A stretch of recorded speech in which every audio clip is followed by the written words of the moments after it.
Njaga okutegeeza bana Uganda nti ekijja mu parliament ya Uganda si muntu. Ekigenda okuba mu parliament eniye 12 si muntu. Bintu bingi ebigenda okwongera okuba disappointinga kubanga njagala kulaga ekibiina kya NUP kantoke ku kibiina kya NUP Secretary General waakyo naagwa mu kalulu. Deputy President naagwa mu kalulu. Deputy Spokesperson naagwa mu kalulu. Deputy Secretary General naagwa mu kalulu. Ezo pillars the same happened ne mu DF. Notabawo n'omu afuna kalulu. Okusuulibwa kw'ababaka abaluddeyo mu parliament n'okulondebwa kw'ababaka abazza abapya gwe ku 10 ogamba ani agenda osinga oganyulwamu tuwe percentage. NRM because NRM erina influence nnyo ku babaka bonna abayiseemu. Gw'ogamba bamanyi lwaki balonda. Bw'abaawo omuntu atamanyi makulu ga parliament ekiri awo ayinza okuba mulonzi wane Uganda ate nga ntula kiri deliberate. Ki deliberate nga government ekikola ti government erina ebintu byetakoze mu bugenderevu. Bwetabikola abantu ne babidemandinga kuba babyetaaga. Bo nga balowooza nti omuntu abalemeseza okufuna ebintu ebyo ye mubaka wa parliament. Era nga mubaka parliament bw'ogenda n'ebibasuubiza nti ogenda bye bakolera gwe nga bajja kukulonda. Abamu bajja mu parliament nga bayiga buyizi na Kampala nga bamutegera butegeezi bamulabanga nako. Waliwo n'abasobola okulaba toilet flashing nga basoose zirabira mu parliament y'eggwanga. Naawe nedda. Wano ku Hasi Beauty Parlor tuli bakafulumu kulabirira n'okuyooyoota ensusu. Tukola facial ne tukupepeta ka feesi ne kawawera ng'aka baby. Tusiba n'okukola enviiri mu buli musono songa mu kukola pedicure ne manicure tuwe kansa. Tusala enviiri mu buli musono ate bwe kituuka mu kukola makeup tetumanyiyo mulala. Tuli muyenga ku Tank Hill Road okulira na Italian Supermarket mu basement. Essimu tuli ku noti 72 682 953. Teweerabira saluni egenda okujjayo bulungi bwo n'ekitiibwa kyo ye Hasi Beauty Parlor, a world of beauty.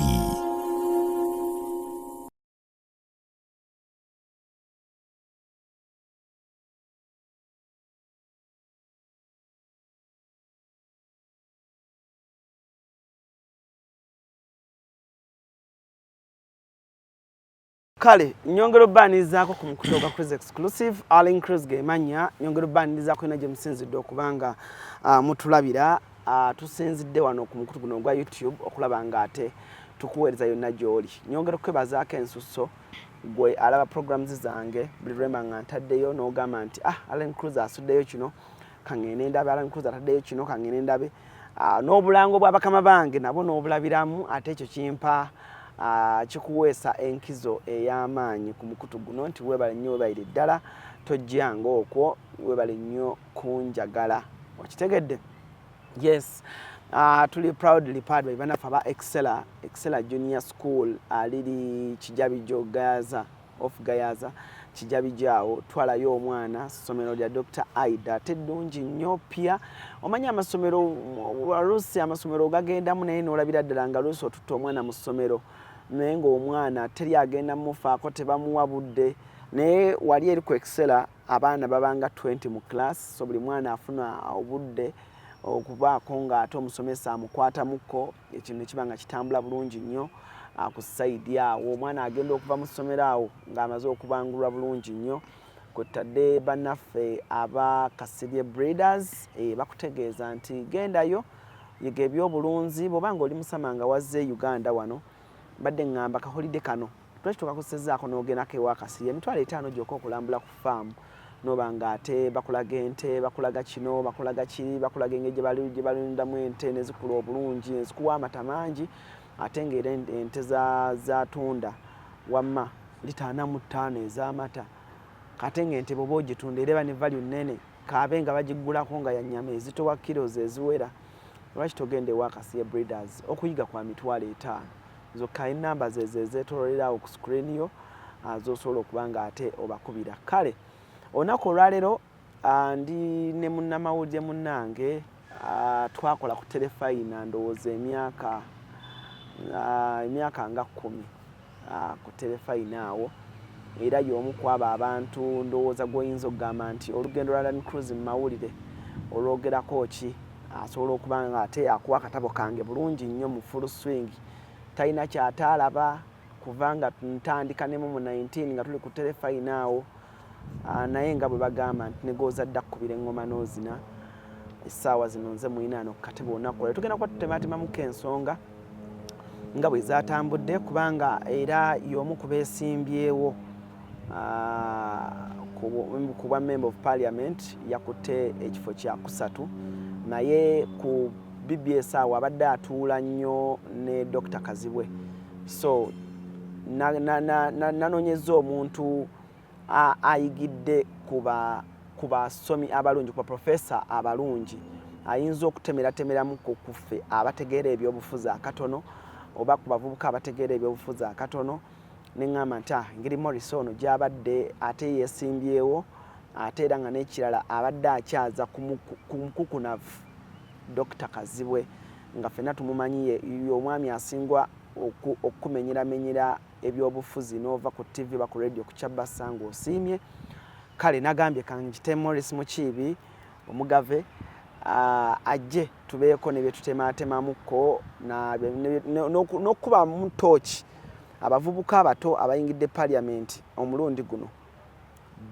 beeyongeddemuko oba tebeeyongeddeemu ajja kuba atubuulira ajja kuba naye atubuulira ekyamukubizza akalulu naye ajja kuba akitubuulira ajja kuba atubuulira adda mu mawulire oba tadda oba atwegasseeko eno mu nsi ya online eya YouTube bwe tunaaba nga asiimye nga nammwe musiimye tujja kwongera okutuulangako wano ndowooza olunaku tubeere nga tutematemamu ku bigenda mu maaso mu ggwanga n'abavubuka abangoberera ku mukutu guno musobole okuba nga ate oba oliawo muba bankizo mu bulamu obuddako otherwise Morris Mukiibi gwe nina n'olunaku olwaleero nsanyusa okukulaba ssebo nyongera okusooka okwebaza okukkiriza invite yaffe n'osalawo n'ojja and the boldness omanyi bangi nnyo akalulu bwe kaaganye okubafuna buli omu yeekwekaawo notayagala kwogera oli yanyigidde ab'amawulire waliwo yanyigidde ab'amawulire waliwo yakoze kino but it's such a great opportunity nti wooli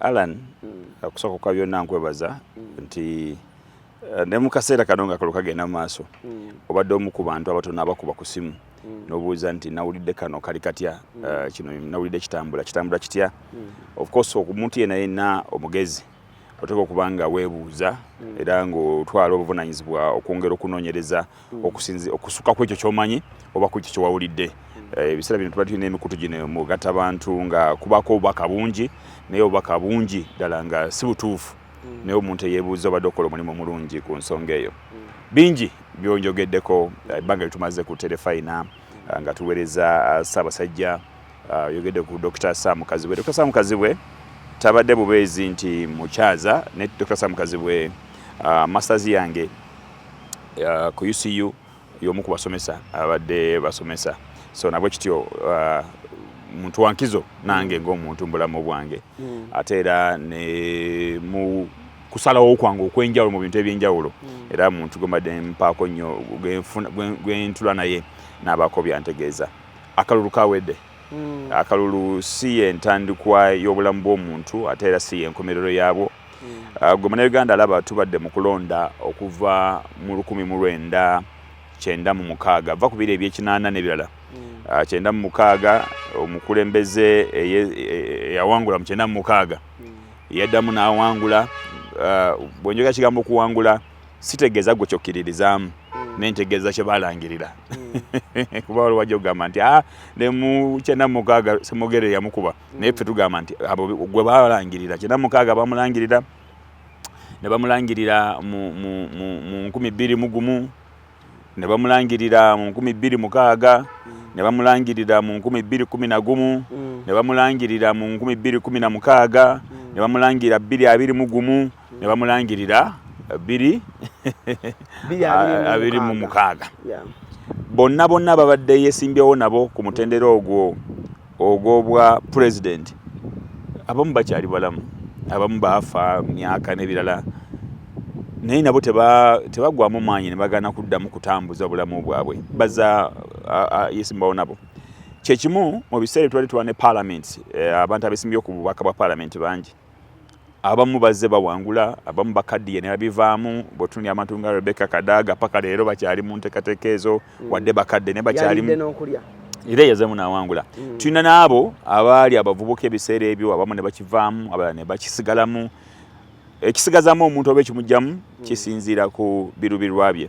Lwaki yasalawo okujja mu byobufuzi, lwaki conviction ye kuba waliwo n'abantu abajja mu kitunga tebali simple nti because of conviction bweraga bagambye nti wano nyinza okuyitirawo naga nti wano nyinza okubeerawo bwe nti abantu baba n'ensonga nyingi lwaki bajja mu byobufuzi. Weesiŋŋana nti ebyo bye bikusigazaamu oba bye bikugyamu. Naye ate era waliwo n'ensonga endala nti manyi ndi muna Rotary. Mu Rotary ensonga y'okuleeta mu Rotary ogiyingiremu ate eyinza obutabeera nsonga y'okulemezaayo okusigalayo. Oyinza okusangayo bingi ebirungi bwe tosuubira nti mutuufu w'ebintu ddala mu ebiri. Naye ate bw'obanga ensonga eyo gy'olemeddeko yo keeyakuleeta, for example oyinza okugamba nti kaŋŋende mu Rotary eno wabeere abagagga bangi, abagagga bayinza okumpa ku ssente oba okumpa ku mirimu. Ne weesiŋŋana nga tofunye ssente oba tofunyeeyo omulimu. Kati oyinza okuvaamu noga nti Rotary ngivuddemu saafuna kye njagala. Naye oyinza okujja nga gwe kikwese kugezaako kuyamba nga moto bwegamba service beyond self ng'ozze kuyamba abantu kulaba ng'obulamu bwabwe bukyuka. So every day nolaba nga impact egenda erabika n'ogamba akansigale mu Rotary kubanga ddala ekibirwa kyange kituukiridde ekyandeeta. So nja kusigala mu byobufuzi kubanga si buli munnabyabufuzi nti aba yeesimbyewo. So okusigala mu byobufuzi mu nteekateeka ez'enjawulo nja kutegeeza nti ebyobufuzi birina value chain nene. Waliwo omuntu nga is the strategist nga ye tagenda kubeera ku ballot paper naye nga okuyita mu kw'omuntu gwawagira akuvunaanyizibwako nga 8 ku buli 100 naye nga aba munnabyabufuzi. N'obawo omulala ye nga simply ali mu kuzimba bibiina oba kibiina kyali nakyo. N'obawo omulala nga ye ayagala nga avunaanyizibwa na kufandinga ba politicians nga ye kyekigendererwa kye. So value chain ya politics nene tisobola kulemererwa kubaako kyenzuula muyo nengenda maaso n'okusigala nga ndi mu politics. Though ne 2-3 mu gumu teri wala nnyo era nsobola okudda. Okay. Tugenda tutandikira briefly nga tetwetoolodde nnyo nga briefly sooka ompiseemukko ku kalulu nga bwe kaabadde akako. Yes. And kiki kye walabye. Yes. And abantu abatulaba beetaaga okumanya wabadde ku kibiina ki. Okay. And gwe baalangiridde ebyavudde mu kalulu wabadde mu mativu kimu. Ekirala, it was your first time. My first attempt, yes. Omubaka wa parliament. Kati nga ombuuza gwe biki experience kyawo gye walabye mu kalulu. Naye twanjaga tugende briefly then tugende ku babaka abayiseewo abavubuka abato. So Alan, eno yabadde great experience. Ebiseera ebisinga bwe tubeera mu studios nga tuli analyzing politics. Oluusi tubako ne details etufuna okuva ez'enjawulo naye tugenda tujabula bujabuzi somehow.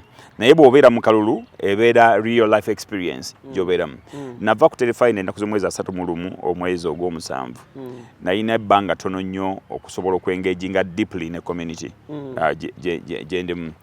Nze oba oli awo nti y'emu ku buzibuzi bw'obajjawo nti abamu bagamba n'engozi reedi.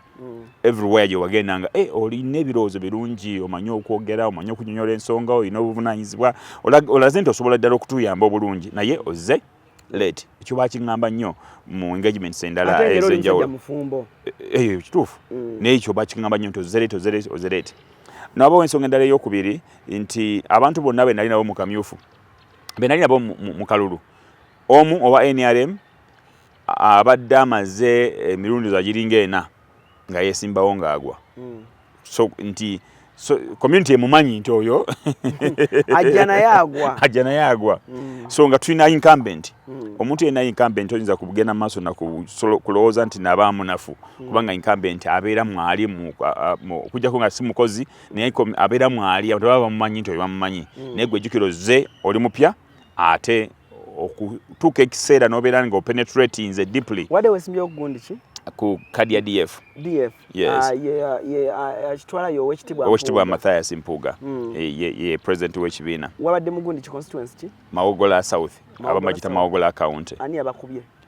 Kati mukula sijagamba nti yatukubye olw'ensonga nti dynamics ezaadde mu kalungi njagala nizo nzikunyonyoleko Alan ozitegere bulungi. Mbadde nkyakunyolera abantu abadde beesimbyewo. Omulala owokuna yali mu kamyufu ka NRM. Era natakkirizaganya byakavaamu najja neesimbawo nga okuba namunigina. So twabadde abo abantu bana almost aba NRM nga bonna community bamanyi bulungi. Naye nze najja mu community nga ndi mupya ate nensobola okupenetratinga nokwata ekifo kikangame ekifo kye bampadde kubanga ekyamazimanyiza n'okuba nga zinabadde owokubiri mu kalulu kano bwe mbanga sinze nawangudde. Naye zaali ziweze essaawa nga 6 ssaawa 3 nafuna amasimu okuva eri ba agents bange ng'ebyuma bikyagaanya okukola okuva ku makya ssaawa 12 badde batuuse ku polling stations. So either mu bugenderere oba mu butali bugendere ebyuma tebyakola era byalemesa abantu okutandika okulonda mu budde obutuufu. Naye nga nali nakoze dda call nga ngambye abantu bange nti mwenna mukeere tugenda okuwera ssaawa 3 nga tumaze okuwangula. Kati jjukira paka ssaawa 3 abantu balinze bakooye abamu balina emirimu gyabwe gye baagala okugenda kukola ki okubanga bakola. Ffe tuli mu kyalo abantu balina okulima abantu wadde public holiday n'olunaku terwali lwa weekend abantu baba balima bwe kadde. So olwo abantu abo bataalonda mu kaseera ako zigenda okuwera ssaawa ne bakkiriza akakiiko by'okulonda ne kakkiriza batandika okulonda nga tebakozesa ki nga tebakozesa nteekateeka eyo. Zigenda okuwera ssaawa nga 4 nga polling stations ezisingo ssaawa nga 6 nga abantu batasobola okwataakinga polling stations. Twalina drones zino zanga 6 nga zirimu abantu abatategerekeka bulungi nga balumba buli polling stations.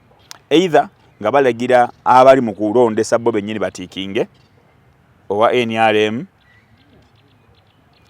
oba nga babajjawo ne babajjako bino byogera wabiraba babigamba bituufu kuba byapeninga ku polling stations babikunyumiza. Nalina aba agents everywhere nange na moving ku polling stations ezimu nolaba incidents ezo nga zapeninze nowabeerawo scenario endala nga abantu bano abali mu kulondesa babajjako empapula ne bazitwala ne bagamba okulonda kugira kuyimiriddemu temporarily ne bazikomyawo bukomya nga ntiikinge. Kati nga abantu abasimba layini abaabwe babajjiramu empapula ezo wedde ntiikinge ne bagenda nga bateeka mu buteesi muki mu bubokisi. It happened ne batuuka okubalanga obupopola buli 8 bwe buti bwekutte bonna nga babwawudde bw'oba otekamu akalulu kali ng'okateeka mu bokisi bwoti tekisoboka kwekwata nakalala ne babeera nga buzingiddwa bulungi bwe buti bwonna lumu. Naye olw'okuba nti enteekateeka bwe yali ono lwamukwasanga nga buzingi yateekanga mu buteesi ogenda okwesanga bupapula bonna 5 7 8 bwa muntu ogwo. Ekyo kyapeninga ku polling stations ez'enjawulo bwe ziba ziwera ssaawa nga 9 era abaserikale ne bakomawo ku polling stations ez'enjawulo ne batandika okupiikinga boxes ezirimu obululu nga babutwala ku poliisi gye bagenda okukola ki okulangirira. Polling stations nyingi ze bataabalira ku polling station nga babutwala ku poliisi. Nejjukira nti oli mu kitundu nga kyakyalo ekifo kuba polling station ogenda ku poliisi money power tolina emala kusobola kugoba oba kulwanagana n'abo betugambye nti abamu baali bannamagye abali mu nteekateeka ng'ezo.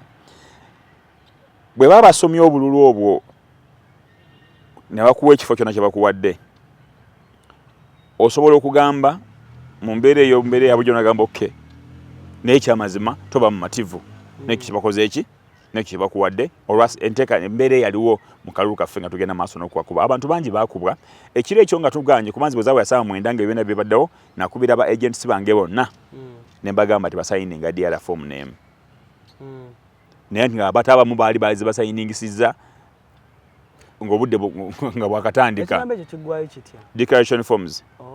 So olupapula kuba declaringira ku polling station nti ono yafunye buno na buno na buno erina kusayiningibwa nga bamaze okusoma nga bamaze okubala obululu ne buggwa ne bawandiikako ne bayoka bawa agent asayiningeko. Naye okimanyi nti ebitundu ebimu basayininga declaration form nga n'okulonda kwakatandika kitegeeza byonna bibajjuzaamu agent waba yakkiriza dda ku makya so nga bagenda kubala ssaawa 10 ez'ekawungeezi. Walinako Wanupu?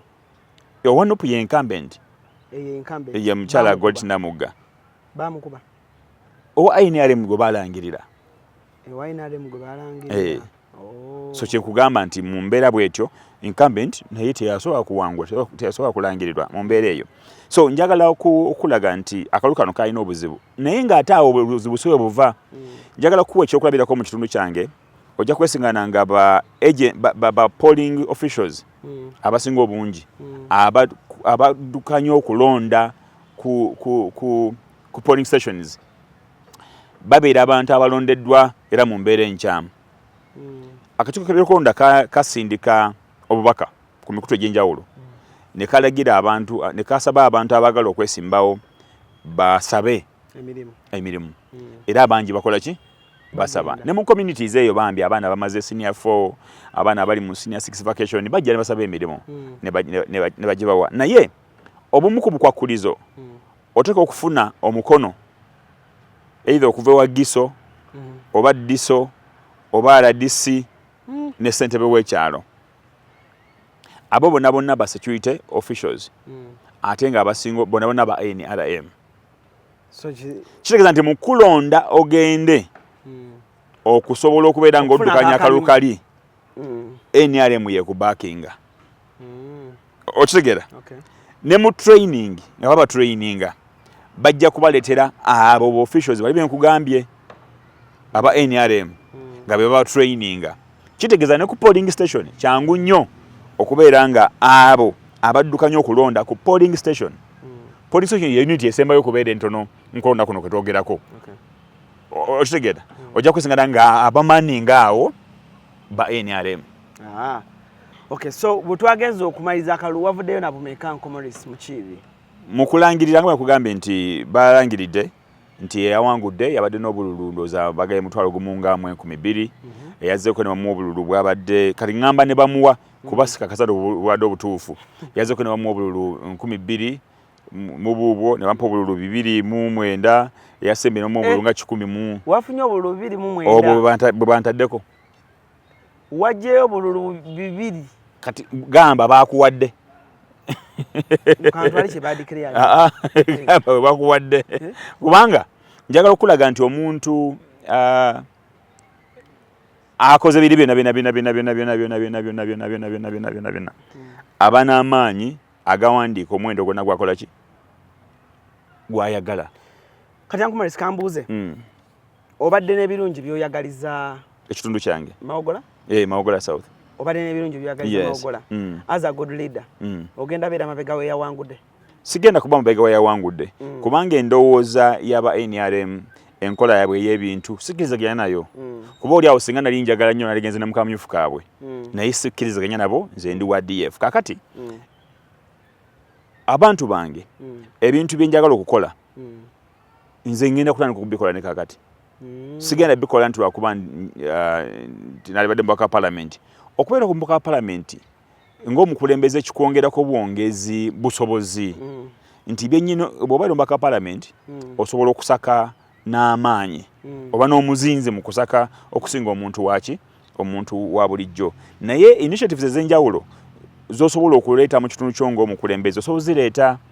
Kali nze kimu kubadde binemesa babadde budde nti mbadde ku telefayina almost 24 hours olina kuba ng'olowooza ku mulimu n'ebirala naye kati nnya time emmala okusobola okuba nti nfisa akadde okuyamba ku initiatives ez'enjawulo ezimu za byanjigiriza ezindala za byankulaakulana ze ndaba nga nkulu nnyo eri ekitundu kyange era ze ngenda okuba nga nkola. Okay, awo nga tuvuddewo Nkomoris akalu bwe katobe kagenze yafunye obululu 209 bwe bamuwadde nga bwagamba naye abakulu baba Electoral Commission bwe balangiridde obululu 209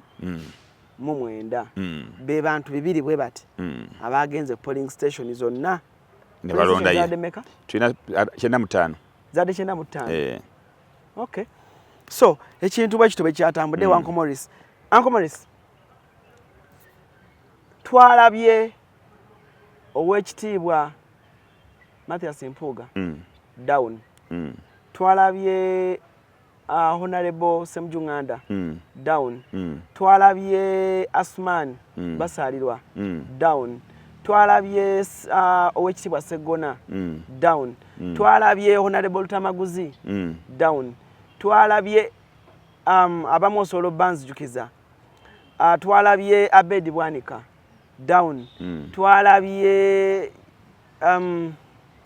bano benjogerako bebamu ku abagundivu ababadde mu parliament betwandiyise the big fish mu parliament bamazeemu ebbanga ddene balina experience nnene wekitiibwa Mathias Mpuuga enteekateeka muteeketeeke musajja muteeketeeke nnyo naddala mu buyigirize mu njogera n'ebintu ebyenjawulo n'enkola engeri gy'akolamu ebintu ate ng'era mukamaawo gwe ng'eyabadde esaidi eyo owekitiibwa Mpuuga gy'adda atwala nja kubuuza ku wekitiibwa Mpuuga kubanga gwe ndabanga mukwano gwo actually n'abalala bangi parliament eno erina abantu mikwano gyange abayiseemu ne mikwano gyange abagudde gwe mundaba eyiyo ki ekyakubiza ba big fish akalulu okusooka kwa byonna njagala okutegeeza bannayuganda nti ekijja mu parliament ya Uganda si muntu ekigenda okuba mu parliament eno ye12 si muntu bintu bingi ebigenda okwongera okuba disappointinga kubanga njagala kulaga ekibiina kya NUP kantake ku kibiina kya NUP secretary general waakyo n'agwa mu kalulu deputy president n'agwa mu kalulu deputy spokesperson n'agwa mu kalulu deputy secretary general n'agwa mu kalulu ezo pillars the same happened ne mu DF n'otabaawo n'omu afuna kalulu abantu bonna abagudde n'abamu aba independent nga Kantuntu bw'otayogeddeeko naye nga naye w'amaanyi babadde bankizo mu parliament y'eggwanga on a serious note oba obaagala oba tobaagala Muwanga Kivumbi oba omwagala abadde wankizo mu parliament Aisha Kabanda oba omwagala abadde wankizo mu parliament y'eggwanga Ssemujju Nganda oba omwagala oba tomwagala abadde wankizo Katuntu oba omwagala oba tomwagala abadde wankizo mu parliament now nga tobalina nga tolina Mpuuga nga tolina Abedi Bwanika nga tolina Segona mu parliament wano jja kyabanga ekyokusaaga naye tolina lutamaguzi olina ekigenda okuleetebwa mu parliament kiyitewo awatali wadde resistance n'emu omanyi etteeka mu parliament lisobola okuyita ne bwankubadde nga bwe mwebali naye waliwo bingi bye basobola okusokoolamu singa ddala bali discussinze ku ttebo ya parliament naye waliwo neteka okujja ne liyita nga tewali yadde akatono akasookoddwamu kubanga togenda kuba n'abantu balina nkizo kukola ekyo abaka parliament abatwala obudde okusoma in details ebiwandiiko bya parliament kere beeteeka nga lireeteddwa batono kati gw'ogambye abo abamasuuti abo basoma ennyo abo tebagenda kukola ki era ffe ng'abavubuka twabaddeeyo nga tuli abavuddeyo njogera ku bavubuka because tuli bavubuka bavuddeyo n'ekijja mu parliament si muntu anything can happen ekijja okuba surprisinga njagala kuwa ekyokulabirako nti parliament eno on a serious note si kifo kya lusaago si kifo kya lusaago si kya myerago si showbiz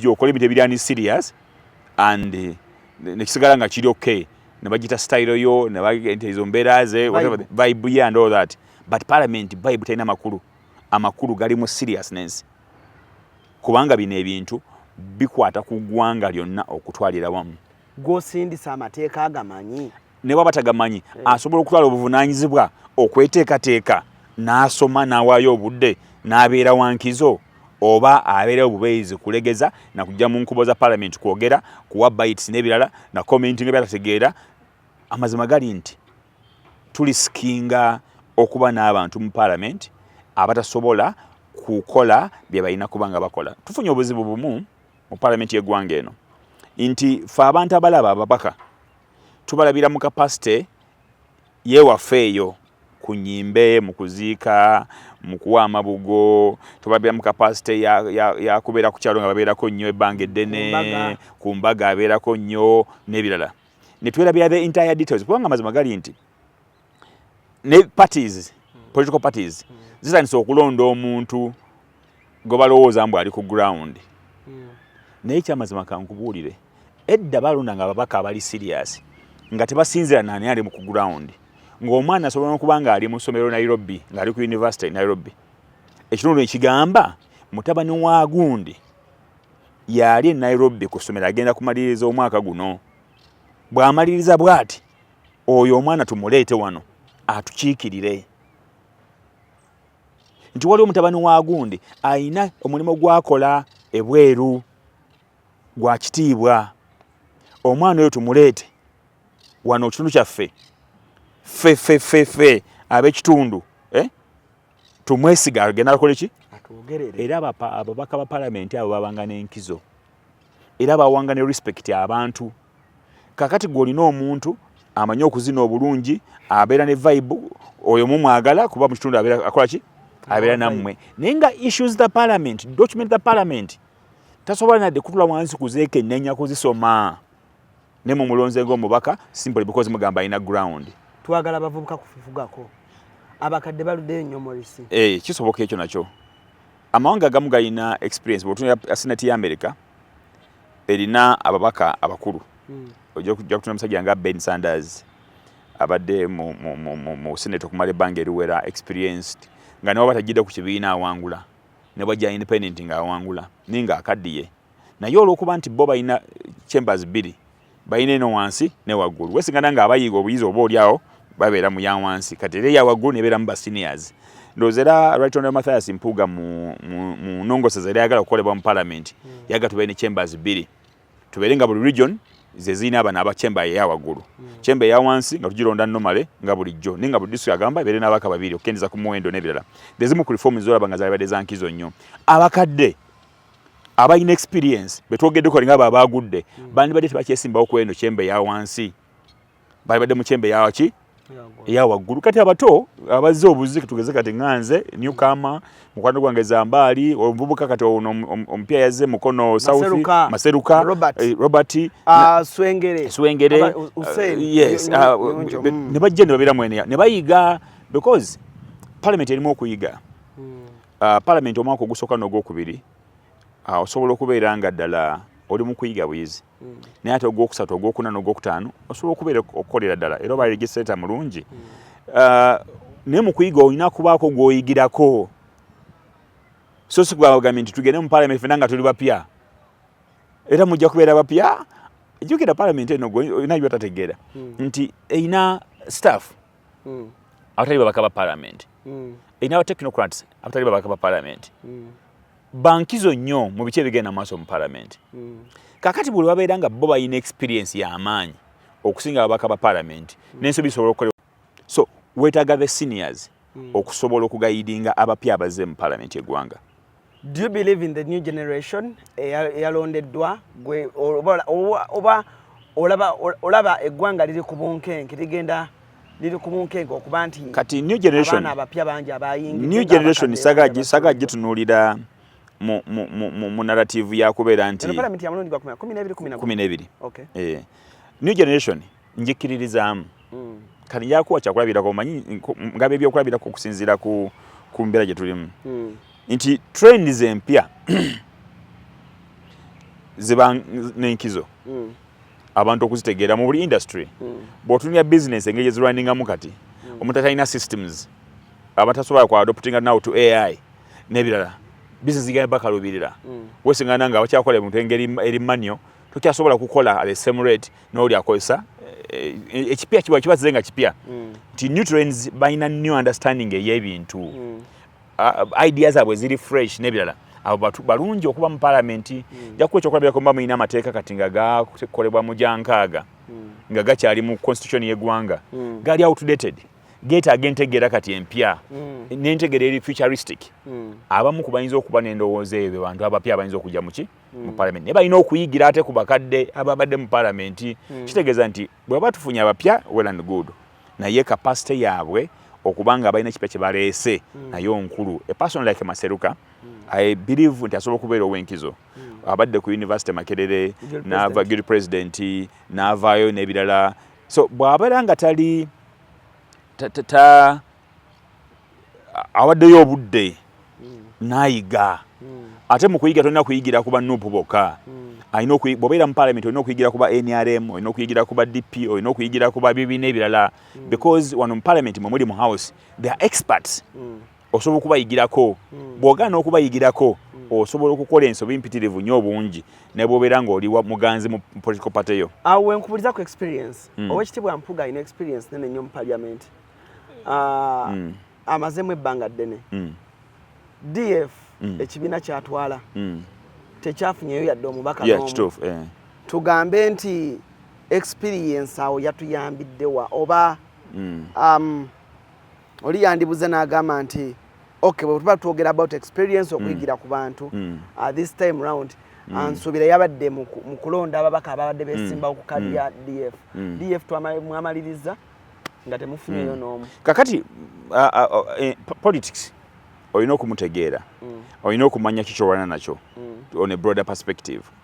Akalulu kano nkunyumiriza ekyabadde ewange Oweekitiibwa Mathias Mpuuga ne bwe yandibadde ng'alina experience ya myaka 4 talina kyayinza kukola ku boxi ze babbye, talina kyayinza kukola ku mwana gwe balonze alondesa nga wa NRM doctrine emuli mu bwongo awa NRM obupapula 5 talina kyayinza kukyusa. Era experience ye eya parliament ng'ali mu parliament talina kyekola eno ku ground n'omundi n'ogumu kubanga bino kino kirala nnyo. Ekyokubiri nti experience ye ebeera mu kunakyalinga mu kibi as a leader ayagala okujja mu parliament. Gwe Alan Cruz ayagala okujja mu parliament asobola okunakyalinga nagamba Morris bw'oba ojja mu parliament ABCD. Ekyokubiri ffe kyeyatugamba okukola okunoonya akalulu twakikola ne tukituukiriza naye nkugambye nti ebyali mu kalulu ti ne bw'oba oli olina experience weesiŋŋaana nga oli osobola okulemererwa. Nja kuwa ekyokulabirako ye n'abalaffe nanga bwe tutasobodde kuba nti tuyitamu. Ng'olowooza Ssemujju Ŋŋanda yatamanyi kyakukola ng'omubaka wa palamenti ne mukunoonya akalulu. Mwanga Kivumbi yatamanyi kyakukola. Aisha Kabanda yatamanyi kyakukola. Musajja mukulu Luta Maguzi yatamanyi kyakukola. Geoffrey Ruta yatamanyi kyakukola. So akalulu kano wabadde nga almost edinga selection nti abakulu basazeewo nti ono gwe twatulangirira oba awangudde batakoze eki oba tawangudde nti ono kijja tubeera kizibu nnyo okukajjayo ne ku ground wabula tuteekeyo ki fujjo lwampaka internet tekuli amasimu gwe ne boogeza kukwata video bakukwata ne bakukuba so force bwe bajja employinga sisuubira nti Oweekitiibwa yalibadde atuwa buli omu n'amuwa amagye atambule nago ku buli agajjawo atalina yadde wakasaale twaligajjawo agalibadde gagamba nti tukuuma obululu mu ngeri eyo. So bw'oba okuuma akalulu okuuma kuba agents maybe okusobola okulaba nti kati waliwo scenarios nga nzibu. Ekyokubiri bw'eba waliwo ene data game egenda okukolebwa ku muntu bino byonna ebya experience tebikola. Data game ebeera ki? Ebeera data game. Ku 10 okusuulibwa kw'ababaka abaluddeyo mu parliament n'okulondebwa kw'ababaka abazza abapya gwe ku 10 ogamba ani agenda okusinga oganyulwamu tuwe percentage? NRM because NRM erina influence nnyo ku babaka bonna abayiseemu. Okuva mu kw'ababaka abalina experience kigenda tu affectinga Bannayuganda nnyo.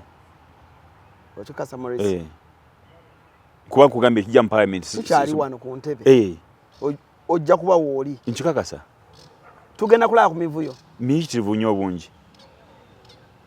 Tulabye ku mivuyo mu parliament gya mirundi ng'ena. Tulaba ku muvuyo gwa parliament nga bajjawo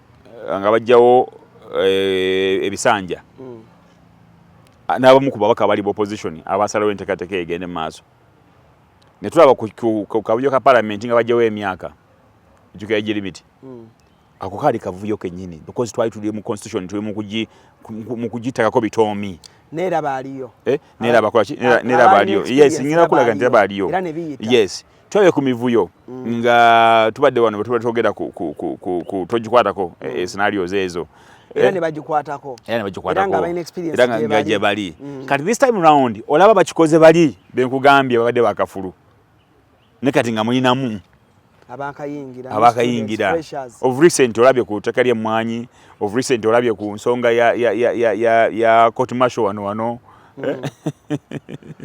tulina Morris Mukiibi tugenda maaso n'okutematemamu akalulu nga bwe katambudde akaba member of parliament tulabe oba naawe ali eyo osobola okweyambisa comment section eyo noba nga ate osobola okuba nga ate otwegattako noba nga ate enteesayo omulundi oguddako eba nnungi nnyo.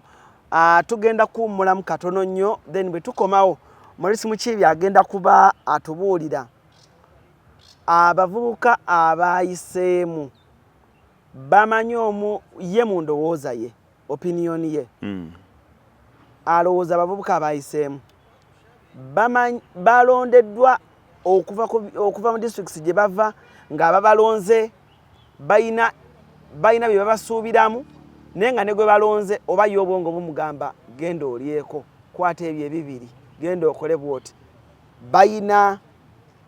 bamanyi ekibatutteyo mu kutwaliza wamu kuba bangi bavubuka bato ate bangi abapya abagenzeeyo ate nga naffe mu njogera y'Abannayuganda bagamba musindikeyo Maurice naye alyeko musindikeyo gwe naye alyeko tumulamu katono nnyo tukomewo tovaawo. Onoonya essomero mwandi tutte omwana wo. Excella Quality School kwe kuddibwamuko. Ku Excella Quality School tulina ebibiina eby'omulembe omuli buli kintu ekiyamba omwana wo okusoma obulungi wamu n'abasomesa abalina obukugu obumala. Tusomesa abaana okulunda ssaako n'ebyobulimi n'ebintu eby'enjawulo okuva ku faamu yaffe. Excella Quality School eri mu kifo ekikakkamu ekisobozesa omwana okusoma obulungi ate nga tulina n'ebyokuzannyisa by'abaana eby'omulembe. Bwe kituuka ku ndabirira n'endya y'abaana ennungi tuwa cancer. Tulina ebisulo eby'omulembe n'emmotoka ezitambuza abaana abava waka. Excella Quality School tusangibwa Gayaza Kijabijo okumanya ebisingawo kuba ku noti 754 442 ne noti 761 Excella Quality School, excellency our goal. Okay, kale tukomyewo bakama bange mwebale nnyo mwebayiri ddala. Uncle Maurice. Sebo. Ba freshers. Ba MP. Yes. Abalondeddwa abaliyo. Tutunuulira abakyali baffe. Mulimu bannamawulire nga Zambali. Mulimu Ivan Cheyune. Mulimu Ivan Cheyune. Okusenga bumugeddeko. Elias Mukiibi. Mulimu Swengere. Swengere. Ku baba. Yes. Bamaseruka bonna kuba Maseruka yakola mawulire. Mulimu ba freshers bangi mu bibiina ebyenjawulo in general. Abantu bano ababatuma bo balina kye babatumye. Yes. Abalonzi. Naye gwe olowooza bo bakimanyi. Kakati Alan ogenze n'oleeta ekibuuzo ekyo nga kirungi kirimu perspectives nyingi. Nezo natuyinza bufuna mu kiseera zikwatako. Ekisooka abalonzi gw'ogamba bamanyi lwaki balonda. Bw'abaawo omuntu atamanyi makulu ga parliament ekiri awo ayinza okuba mulonzi wane Uganda ate nga ntula kiri deliberate nga government ekikola ti government erina ebintu byetakoze mu bugenderevu bwetabikola abantu ne babidemandinga kuba babyetaaga bo nga balowooza nti omuntu abalemeseza okufuna ebintu ebyo ye mubaka wa parliament. Era nga omubaka parliament bw'ogenda n'ebibasuubiza nti ogenda bakolera gwe nga bajja kukulonda. Ne bagaana okulonda omulala ne balonda gwe abasuubiza ki? Ebyo betalinaako na buvunaanyizibwa gwe nga gwe. Nti weesiŋŋaana nti kati element y'okusaka kati yeekulembera. Okusaka. Lobbying.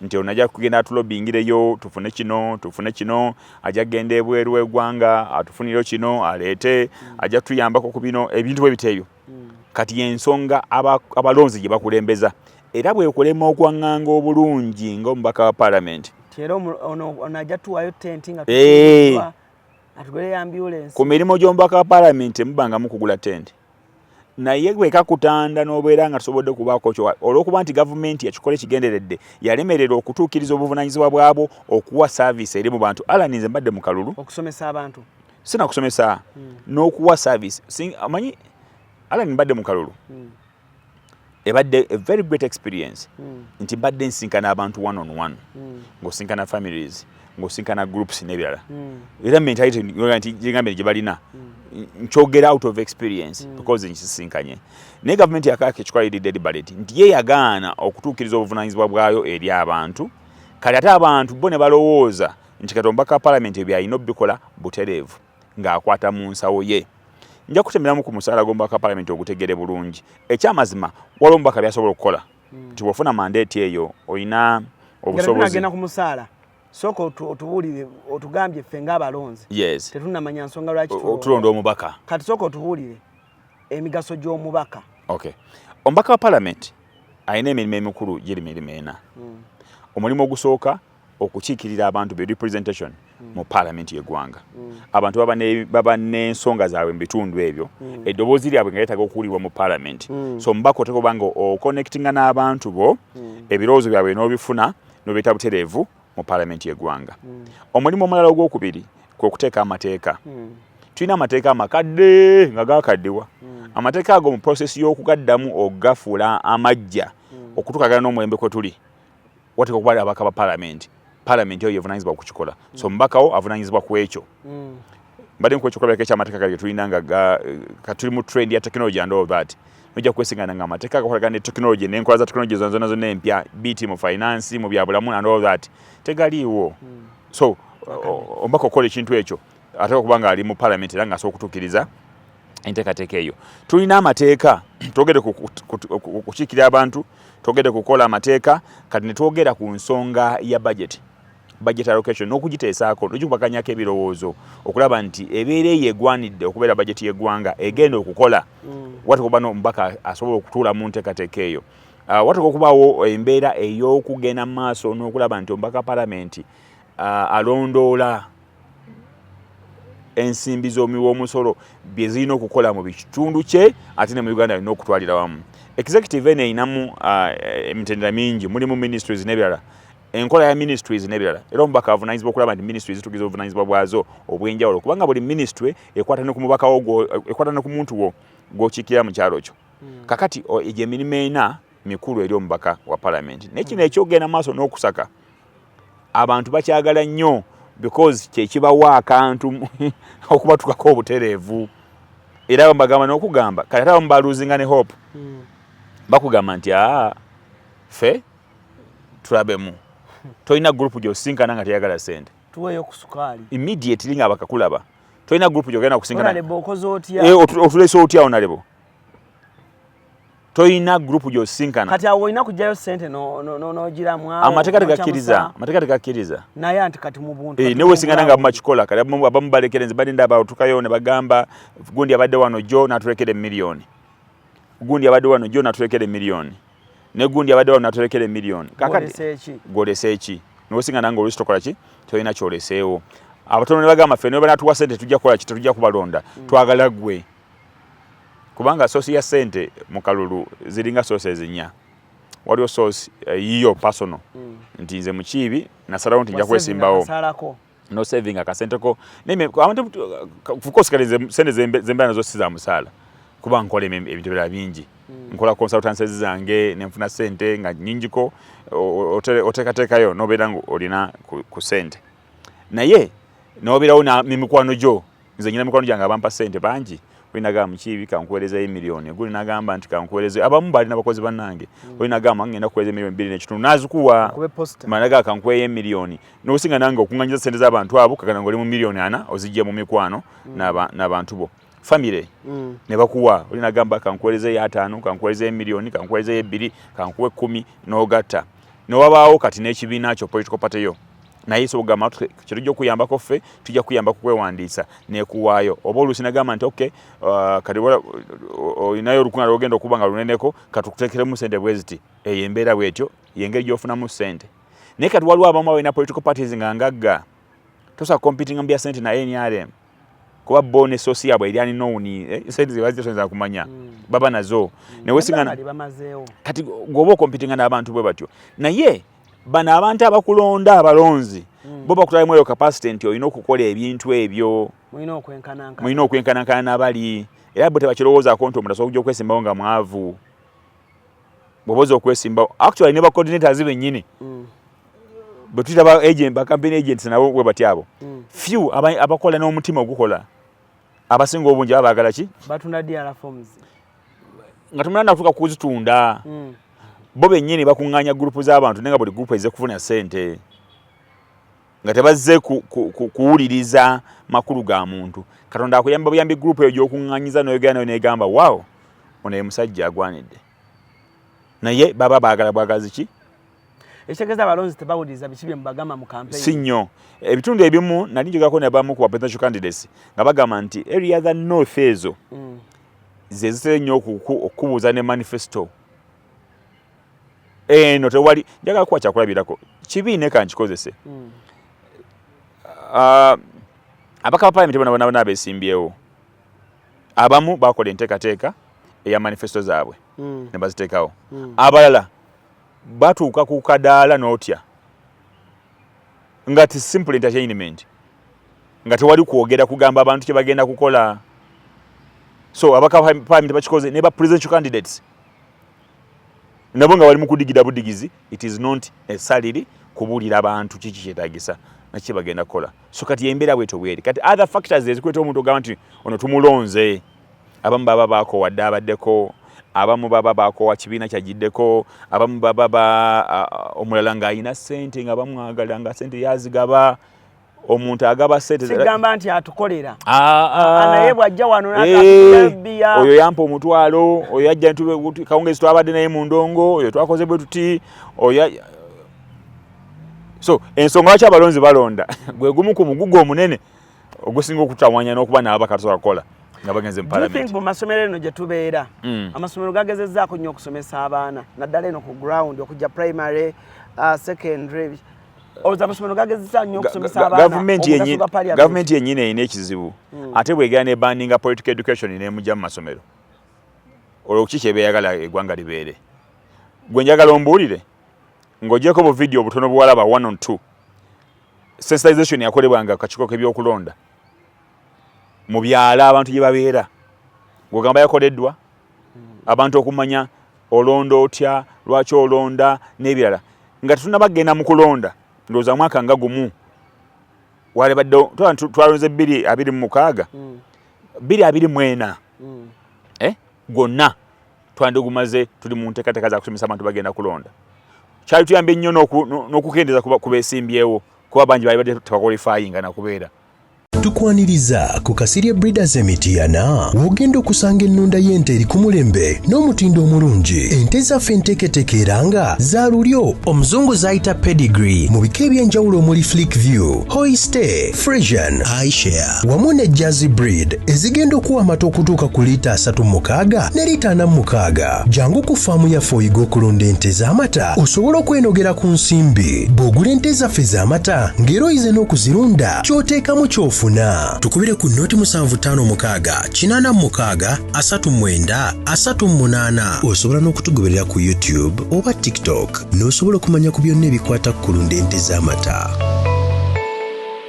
naye olw'okuba tewali kusomesebwa kwonna ayagala yajja neyeesimbawo from nowhere alina ebipapula atalina bipapula alina ebiwandiiko najja so abantu bali sensitized ekitongole ky'akakiiko k'ebyokulonda kyakakiweebwa ensimbi ntono kyandibadde kikola omulimu ogwo okusobola okukola civic education eri abantu emala si yakola bukozi waliwo oluusi omuntu bambi lwajja najja ku luggiro n'akuwa manifesto ye ng'ali independent oba akabonero naye nga byayogera ng'olabira ddala by'amaanyi kati n'ogenda naye bambi n'avaawo ng'aleseewo 3 newabaawo ajja n'alekawo 2 kati onaleseewo 2 kati waliwo omuntu nga ye agenda kugamba manyi audiences zino ezitaba zirimu emiteeko 4 waliwo audience ng'omuntu yenna ayogera ku politics nga siwa Nuupu ng'oyo ye tamulaba era nga jagenda mu comment section amuvume because oyo ayogera siwaki siwa Nuupu oli era omulala avume kuba oyo ayogera siwa NRM era akuvume kuba gwayogera toli wa DP ye nga yakuwuliza bakibiina kye yalowooza be balina amagezi okitegeera nobeera audience endala nga yo erinamu akategeera kati yo ng'egamba kampulize ebigambo byona omusajja biraka birimu amakulu kati jjukira nga naye bwakompeyaringa n'ebiki kyamanyi naawe kyoyogedde conversation netambula neyegatta nowabeera audience endala yo nga temanyi yo ewuliriza buli kyokoze buli ekijja kyekola ki kyewuliriza oba amawulire gali ku TV makyamu oba mboozi nkyamu oba amawulire gali ku social media nga makyamu ng'etwala butwazi buli ekireeteddwa. Kati gwe nga yabadde mu kalulu bino tuwulira biwulire oli nagamba nti mu Uganda abaasoma abagagga tebalonda abavubuka abaana b'omu butale eyo abayiribi abaana bali ku gurawundi abo abayiriba be balonda oli n'agamba kyobulaba y'ensonga ezimu lwaki batukuba akalulu gwe nga yabadde mu kalulu kituufu abaasoma tebalonda kituufu kituufu bani abalonda abantu ba bulijjo balonda ate nabo balonda lwa nsonga eziwerako abaasoma balina elements ziringa 3 element esooka buli balaba ekintu ekiri disorganized bagaana okugetinga involved mu kyo anti ngwabe kasa kyaba nga kiri disorganized targeting involved in something disorganized yaga ugambi why waste time mwebye bitategereka bulungi na relaxing anabeere wake uwe okulonda okumu mu ifeemu kuli inconveniencing nkugambye omutajja kujja okulonda asimbera ine empanvu y'abantu nga lukaaga alwewo obudde bwasubira okuba nti yabadde alina kyayinza obukolamu ewaka ewuwe n'akireka ngakirowoozaako ekyo results ezisomebwa kati nga bwe kyabadde waffe oli nagamba kati lwaki nziramu okwestinga obudde mu process ezo nga zigatuwa tugende tumale okulonda mu kiibi ate balangirira omulala gwe talonze oluusi ne beetamwa nabo okukibaki okukibeeramu kireesa obuzibu nti abatamanyi n'abatagwanidde kulonda ate be batulondera abakulembeze ekyo bo tebakiraba abantu ba bulijjo bano boyogeddeko abavubuka n'abantu alala ba bulijjo balina obudde obumala they have time bw'oba olina obudde onenya kyobukolamu olwokiraba so okulonda weekuli you go into that be babeera ku campaigns omwana abeera ku trail y'omuntu okuva omuntu lwe bamuwandiisizza paka lwe bamulangirira oba paka lwe balangirira nti awangudde bbanga lya mwezi mulamba n'ekitundu nga babo tebasasulwa ng'anyumira bunyumira kutambula vibe amu nafunyamu n'embuto throughout kakati oyo alina obudde era ajja kulonda oyo ayinza n'okulwana because atukisa nabeera ng'ali addicted nnyo ne ku mukulembeze ng'ali kitundu ku ye tulaba eggaali z'abayimbi bano buli abeera kugayo omuyimbi abeera wakabi naye abeerayo just because ali ku muyimbi so kaliwo n'abantu ababeera mu mbeera bwe zityo wesingana ng'abantu ba bulijjo abamu gubanga mulimu mu kaseera ako kubanga bw'anaabeera ku part of you buli kaseera ayinza okufunayo 2 ayinza okufunayo 5 ayinza okufunayo omutwalo bagenda mulale ya gundi nabo wagamba mbalekeddeyo wano omutwalo kitegeeza nti enkya bw'anaagenda mu ya gundi naye nalekayo omutwalo n'oli nalekayo omutwalo kati gwe alina omulimu gwo Alan nyiza n'okubuuza alala emeka wagenzeemu this time around nga tolina neegi gye wagenzeemu okujjako abakusanze ku ofiisi yo ku studio ne boogera naawe atazze oba gwe walabye ku social media nga yakubadde smart campaign n'owuliriza oyo kati akaseera kukulonda enkuba bwe netonyo ogamba why waste time nengenda mu nteekateeka eyo so bingi ebitamiza abantu okulonda okuli kyenkugambye ekyokutaba na budde okuli okuba nti okulonda kuli disorganized okuli okulangirira abantu nze nyina abantu abangambye tebadda mu kulonda oba ki nabo baŋŋamba todda mu kulonda kuno kubanga abakulimu tebamanyi value yo okitegera abantu abakusapootiza nagamba nti tubadde naawe all through ekyamazima singa badde abalonzi bamanyi kye baagala you are the right person owokulonda naye imagine bo bazze bakulonde and this happens embeera neebeerawo kale nga tumaliriza Morris Mukiibi tutemeretemeremu biki masavu kyagali mu parliamenti kubanga kyemmanyi era buli omu yadde buli omu abagenze kyekiira abantu ne sente kuba nagwo mulimu kati waliwo abantu naye tusomeretemeremu memba wa parliament afuna atya waliwo abantu bagenda kuyingira waliwo abantu mu mbeera eza bulijjo abaaninga more than member wa parliament zafuna ala noyinza okubosinga omubaka wa parliament okufuna sente simusinga kale mbaka parliament afuna milioni nga 16 between 15 ne 16 jetuyinza anti onkubuulira eri base naye n'ayongerwako allowances ez'enjawulo Allowances ezo kwe kulinga allowance ey'okutambula distance bw'obanga obeera Mawogola olina sente zikongerwako ezisinga ze bawa wa Kampala Central. Kati wajova nekikongerako akasente akawera. Sente zo bazikuwa because olina okugenda mu constituency yo osinkana abantu bo oyogere nabo osobola okukomawo mu parliament. Ne osinkana nga bugata allowances mbaka parliament ayinza okuba milioni nga 5.5 zaafuna nga 5.5 zaafuna buli mwezi kurugata medical allowances ezo kusula naddala bw'obanga tobeera Kampala nenga ova Karamoja olina okusula Kampala lw'obadde ozze mu parliament okuteesa so bajja kuwa ennyumba wogenda okusobola okusula kati wawo allowances naddala most cases nti obukiiko butuula obw'enjawulo so obukiiko nga butudde ne babawo akasente kakuwa olw'okutula mu bukiiko obwo wabeerawo assignments ezikuweebwa mugenda ku supervisinga for example kubakubye ku monitoringa ggulu mugenda lira mugenda genda mbalala ku monitoringa projects za government ez'enjawulo parliament waliwo sente zekuwa okutuukiriza ekyo waliwo okugenda ebweru w'eggwanga entambula ezo nokuwa PDM ezo zonna z'engeri ez'enjawulo abaka parliament gye bafunamu ku nsimbi ezo naye zibeera nti nno bazikola nga allowance olw'ebintu ebyenjawulo by'obogenda maaso n'okuba nti okola weewaawo nazo za bulabe naddala ku bantu abatabadde mu ssente alani omuntu atakolidde mu ssente bw'azifuna ayina engeri gye yeeyisaamu actually kati kalakita ye yennyini ey'obujega n'ebirala oluusi neevaayo olw'akasente ako kaba akoze eki kabalabye obulabi gwe akawunti yeyinza okuba ng'egendako emiliyoni 25 10 oba buli mwezi ne mu ngeri eyo naye kati omuntu yenna nga atabadde mu kapasite eraba ku ssente ziwerawerako n'azifuna bw'atyo era bwesiŋŋana nti abamu batuuka n'okuva mu palamenti nga talina kye bakoze kiraawo kyamakulu abamu bajja mu palamenti nga bayiga buyizi na Kampala nga bamutegera butegeezi bamulabanga nako waliwo n'abasobola okulaba toilet ezifrashing nga basoose zirabira mu palamenti y'eggwanga naawe nedda nga mubaka Alan kankuwa ekyo kabira anti wuliriza kyenkugamba Alan omubaka wa palamenti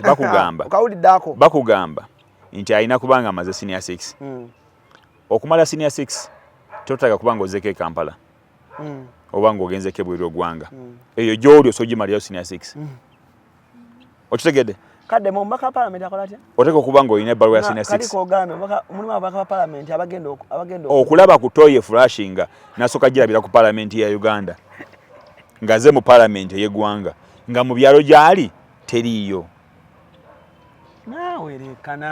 nga mu byalo gyali nga bamulonze era nga yayiseemu mwana waffe wa ku kitundu era biri bina bituukiriza kuba asobola okuba nga yakola n'afuna sente ze ku kitundu bano political party ye egenda okukola assessment eya ground nga bagamba ono gwe tumanyi ng'emuwa nga n'abantu bamulonda anti olaba bus tikinga oba olaba ambulera tikinga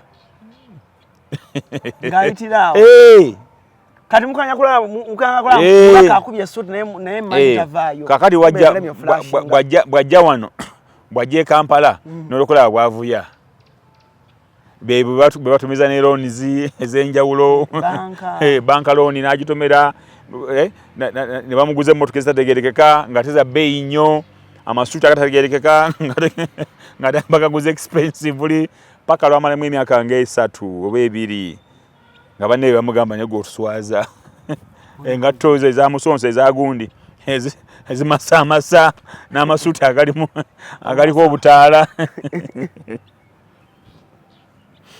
so bingi ne parliament yenyuma okulaba first day kati nekirako gyokulaba kwa parliament kono ogitegeera obulungi olabira ne kuba relatives abantu bajja nabo okulayira no balaba noga oga musajja wa tukoza atya kazi waffe nga ze nga yoyo nolaba kukojja nolaba kukojja so bingi ebiyinza okwewuunyisa nga parliament ogirabye but anyway even putting aside twala omukisa guno okukulisa buli asobodde okuyitamu nze muntu omu ndi mu kibiina kya DF naye nze I appreciate abantu abagezi era abantu abalina okumanya era abantu abasobola contributing society era nze omuntu abeera mukwano gwange lwa kibiina kye nyina mikwano gyange mu NUP bangi naye nga nze siri wa NUP oli waki ndi wa DF owansonga kirwaki wegatta ku DF nyina ensonga nyingi olw'ensonga nti DF ku noti kwe yagira bajja balwanira enteekateeka ya reforms mu parliament ate nga reforms ezo nkulu nnyo n'ebimu ku bitukubye mu kalulu kano akakubye president Kyagulanyi n'abalala reforms zitukubye nnyo mu nteekateeka y'okulonda kakati omuntu azze ng'ayina enteekateeka eyo ng'ate conviction yangamba nti kikulu nnyo kyataga okuweesera era nawulira bubi nnyo ng'ababaka abalala ab'ebibiina n'abalala badespizing enteekateeka eyo ate ne bakaaba mu kulonda ng'ensonga ebakaabye ate ono gyali ayogerako kyova olaba nti nze saagala nnyo okulowooleza mu nteekateeka eyo nti olw'okuba omuntu si wa kibiina kyange ensonga ye bwebeera nga nnungi ngidespizinge ngijaajamye nkole character assassination n'ebirala ebyo byonna sibibivingiramu so nze nasalawo okugenda ku DF because baalina enteekateeka eyo nga ndaba nkulu era nga yeetaagisa kati ekibiina tekyafunyeyo yadde omubaka mugenda kukola mutya ekibiina kikibeera lwa ababaka bokka kubanga ekyamazima kiri nti political party etekebwawo kulwanira buyinza era omwaka gutekebwawo nti guno gwa kulonda okuddamu okulonda tugenda kuddamu kulonda 2031 ensobi nnyingi eziyinza okuba nga zakoleddwa nebali abagenze maaso n'okusinga bayinza okuba balina data games nnyingi ze bazanye omulina okola reflection ne mutunuulira ne mulaba engeri gye mugenda okukyusaamu nebyo mutaakola because kizibu nnyo okugamba nti buli kimu akikola 100% nja kukuba ekyokulabirako ku ssaawa ya leero Honorable Robert Kyagulanyi Ssentamu eyabadde contender ku ntebe y'obwa president waliwo diara forms ze ng'oba oli awo n'okulabika tezirabika naye ojja kwesingana ng'ekimu ku kyaleetedde okuba nti tebirabika simply because abaka ba parliament bangi baali bali mu kunonya lukalulu kaabwe aka individuals oba ne bayifaako bo nga bokka tuyinza okitwala bwe tutyo naye ate mu ngeri ey'enjawulo oyinza okwesingana nga singa si bwe kyali baali badde balina every detail gye bayinza n'okutwala mu kooti okugamba nti twawangudde akalulu kano baatubbye bubbi mu ngeri eyo so kitegeeza nti ensobi nnyingi ezikolebwa ze musobola okutereeza ku mulundi oguddako ne musobola okufuna obuwanguzi okomawo kuba MP 2035 Katonda atuwa obulamu 2031 Katonda atuwa obulamu good enough nga bwe gambye nti mbadde ndi ku mawulire nga ndi ku TV obudde obusinga obungi nga tesobola na kuparticipatinga directly mu byabufuzi olw'omulimu gwe mbadde nagwo naye kakati tewali kiŋŋaana kubeera mu byabufuzi butereevu ngenda kubeera mu community yange ku BBS telefayina oweereza emirimu gyo nedda nyina ebintu bingi byensobola okukola nga siri ku TV naye nja kukola emirimu egyo emirala emingi egy'enjawulo okusobola okulaba nga nsobola okubeerawo ng'omuntu okuyamba nze ne famire yange naye ate ne community yange kitundu kyange ekyamawogola wejjusa okusuulawo omulimu gwo n'ogenda mu kwesimbawo sejjusa mu bulamu omuntu yenna omuteeketeeke obulungi opulaninga obulamu bwo ne kalyayo nga bweneetambula emyaka gyange gye nakolera telefayina 10+ gyali gimala era nali nsobola okuba nti nsalawo ne ngakampumule ngende mu nteekateeka endala era sirina decision emu gye nejjusa nanyumirwa ekiseera kyange nga ndi ku telefayina nanyumirwa Alan sisuubira nti waliwo osobola nti mu kibi jangu naye ompita lwakuba nti akaseera kange nali naawe ku telefayina okwenyumirizaamu naawe ng'omuntu twalina akakoona kali okajjukira kewakubiranga amasimu simanyi conversation ze nali mbadde naawe eziwerako nga tuli naye nga ziri life turning points ez'enjawulo omuntu agenda okukolera ensobi etakolebwanga n'otwala nomugamba no nakuwuliriza nakola decision ng'ekyusa obulamu bwe so many people's lives nze nkakasa nti nzikutteko actually bw'onatandika ne babeera bakozi n'otuuza omu ku omu n'akuwa moments ze nange ojja kulaba nga ba appreciatinga era basanyufu olwakadde ke namala ku telefayina I served kati ngenda ku community yange kale tweyanze nnyo tweyanzenge kale that has been Maurice Muchibi for you for now and of course right now munzikirize mbeere nga ate program saagala iwanvu ennyo ensukkeko wano but we tuba twogedde ebintu ngolaba bikukosezzaamukko gitwale nga criticism like gitwale nga nti opinion ya muntu tokitwala so personal nti banjogeddeko naye nga tetukogeddeeko mu bubi tetukyogeddeko mu bubi kyonna kyonna kye tuba twogedde nga kikuyisiza bubi kubanga bino ensonga ze twogerako ziruma abantu bangi. Oli ayinza okugamba temwogedde bulungi ku NRM nga temugisudiyiza bulungi, olina agamba Nuupu nga temutwogeddeko bulungi, nga EDF temuli nga PPF temugyogeddeko, but obudde bubeera butono okutwaliza awamu. But bw'obanga really ng'olina ideas ennungi, omukutu ngono ogwa Cruise Exclusive gwelukaaminga buli omu okujja okuwa endowooza ye gwe nga bw'owulira bwe wandigiwadde. Saagala kusukkako wano olunaku olwaleero, njagala okutumirako mukwano gwange Joyce Baagala nti tewasobodde kuddayo naye it's not the end. Oli mukyala mugezi, oli mukyala asomye, and oli mukyala amanyi ekyokukola. Next time better. And njagala okwebaza nti wawanise n'ogamba nti okay bandidde omukyala Judith Nabakoba Honorable kagende naye abakiikirireko addeyo. So nkwagala nnyo, guma mukwano gwange, but things will be better next time. Otherwise, ladies and gentlemen, for now, sagala sukako wano olunaku olwaleero. Muse bulungi mwera.